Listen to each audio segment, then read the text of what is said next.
আসসালামু আলাইকুম dear viewers from our channel by SB engineering limited থেকে চলে আসলাম একটা নতুন মজার ভিডিওতে। আসলে এই তথ্যগুলো আপনাদের জন্য খুবই দরকার, সেজন্য এই ভিডিওতে আসা।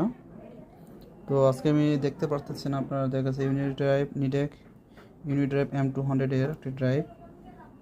তো এটাতে ইউভি একটা অ্যালার্ম আসছে, আন্ডার ভোল্টেজ বা ওভার ভোল্টেজ অ্যালার্ম বলে এটাকে। তো আন্ডার ভোল্টেজ বা ওভার ভোল্টেজ অ্যালার্ম হলে ড্রাইভ আউটপুট স্টেজ 0 থাকে, অর্থাৎ ডিজেবল থাকে, অর্থাৎ ড্রাইভের আউটপুট আসবে না। ড্রাইভের আউটপুট আসবে না। যেমন আমি যদি দেখাই, এখান থেকে দেখেন প্যারামিটার প্রোগ্রাম দিয়ে করেন, তো এখানে স্কেপ দিলে এখানে মোটামুটি নর্মালি রেডি মুড থাকে। দেন আপনার ড্রাইভকে ফরওয়ার্ড রিভার্স নিলে ড্রাইভ রান হবে বা ইনহেবিট মুড থাকবে যদি ড্রাইভ রানেবল না করেন। বাট এখানে ইউভি একটা অ্যালার্ম আসতেছে। তো এটা হলো the drive is in the under voltage state, either in low voltage or high voltage mode, অর্থাৎ